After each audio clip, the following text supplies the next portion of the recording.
Okay, this is the diction for O mio babbino caro.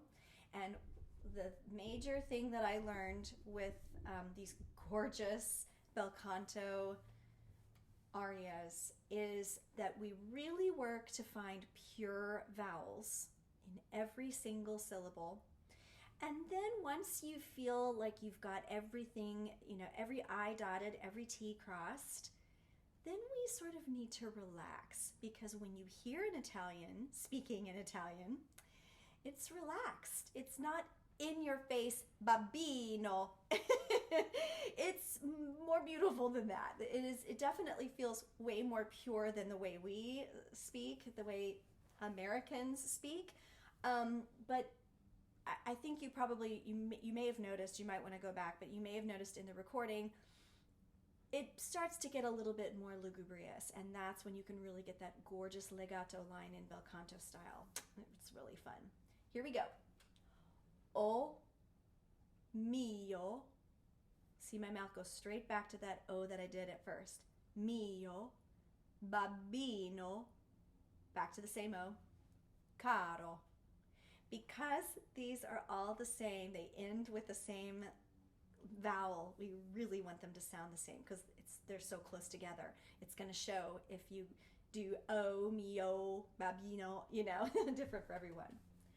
Mi piace, bello, bello. Two L's means double the time with those L's. Bello, bello. That's when you really sound Italian. Vo andare in porta rossa. Let me say a couple things about this. I think it's pretty obvious in the music. By the way, if anyone needs the music, please let me know. raiseyourvoicekc@gmail.com and I can send you something, just a rehearsal copy. But you can also, let me show you this book. You can also find it in this book. You can find it everywhere. You can find it online. I think you can find it on IMSLP. I think it's old enough now that you can buy it. You can get it for free. Don't quote me on that. Maybe not. But look it up. It's easy to find. With this arrangement, and most of them, it's got these little lines that connect the word vo, which is short for a longer word. I think it's voglio. And then andare, in. And they all get sort of melted together. Vo andare in. Okay, this is where you can really practice that sort of find the perfect vowels and then relax and let it go and let them melt together. That's when you're really going to sound like an Italian. Vo andare in porta. We don't want an aspirated P. Porta. We want a nice, almost like you stop the sound. Porta. Sounds like a B a little bit. And then same with the T. Porta rossa. Okay, two S's, double the time. A comprar. A comprar. L'anello. Ci. Ci is a ch sound. So the vowel after a C changes it. It may change it from k to ch. So that's just one little bit difficult part about Italian. You might want to just write in the word chi, C-H-I, or C-H-E-E if you like that. And here's that word that we made smaller before that was just vo. It's voglio. And that's V-O-L. Next syllable is yo, Y-O.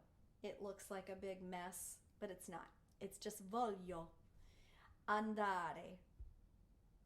Now, here it is all together. Ci voglio andare. Esse. That's not an A sound. It's not an sound. It's a nice, like, perky sound. Esse la massindarno. La massindarno. You see two I's there because there are two words, la massi and indarno. They just turn into one. Because you're Italian. Hey, who cares? Andrei sul ponte vecchio. 2 C's, double the time. And this is a K sound because of what's happening after the C. It's an H and an I, and it all turns into vecchio. Ma per buttarmi in Arno. Buttarmi in Arno. And then put it all together. Buttarmi in Arno. 2 I's turn into 1. Mi struggoe. 2 G's, so nice. And you know what, you have to be kind of careful with that actually because it's higher notes. So if you went mi struggoe, you might hurt yourself. So you might have to back off a little bit on that double G, but the hope is that you would have a nice struggle. That's what the word is. The struggle with your double G's. Mi struggoe. Mi tormento. Torment. O, back to that O we started with. Odio. Now that E vowel is really going to help you with that high note. It's not super high, but it's in a tough place. So that E vowel, you're going to be able to really use that E vowel to help you get that F out. Vorrei, rolled R. Morir. Let me tell you the rule for rolled versus flipped R. Rolled is R, flipped is R, just one. And if you have an R that is surrounding 2 vowels, you're going to flip it forevermore. If you have an R that is not surrounding 2 vowels, so maybe it's got a consonant on either side, or it's at the end or the beginning of a word. Actually, you can use it at the beginning if you want. You can roll it. At the end of the word, you can roll it, okay? So anytime you see 2 R's in the middle of vorrei, you can roll that because one is a consonant. And then at the end of morir, you can roll that R at the end because there's no vowel. Okay, so just remember that one, if you think of that one rule, it has to have 2 vowels surrounding that R for you to flip it. You can roll it every other time, okay? And that's a great way a great time to talk about that since you have several different R's going on. Next one, babbo. Babbo. Everything's like really implosive actually with your lips. Pietà. You're going to want a really nice dental T here. Te. Pietà. Because when you come off of that high A flat, you don't want to explode the T. It's going to be hard on the voice and it's going to sound off-putting. Babbo pietà. Nice muted T. Pietà. Okay, I did that a little too much. It's supposed to be more legato than that, but instead of pietà, it just kind of makes you fall out of your dream state there. And then same words at the end. Babbo pietà, pietà. I love those words. They're so beautiful. Do you know what they mean? You can definitely look these up and find out the exact translation. It's always nice to have word for word translation so that when you're singing ponte vecchio, you know that you're talking about this bridge called the Ponte Vecchio in Florence. And I've been there. It's awesome. It's so, so beautiful. It crosses the Arno River. And so these words that you find in here, it really you can totally color your voice if you know what you're singing about.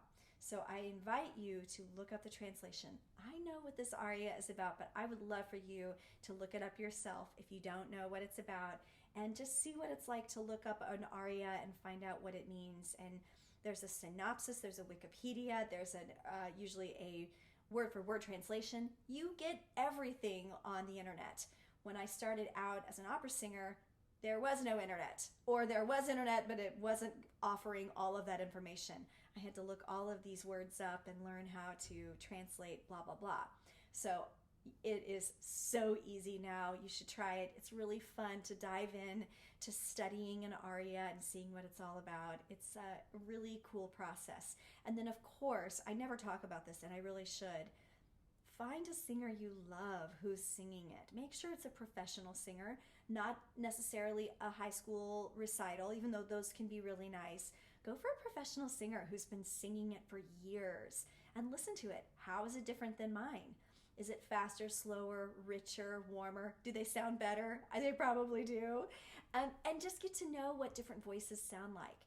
I'd like to recommend Renee Fleming for this aria, and I would like to recommend, I think Mirella Freni is amazing, Freni, and Anna Moffo, Moffo. She's phenomenal, and I think she has. I'm pretty sure they all have recordings of this soprano national anthem. So thank you for learning this beautiful Italian with me.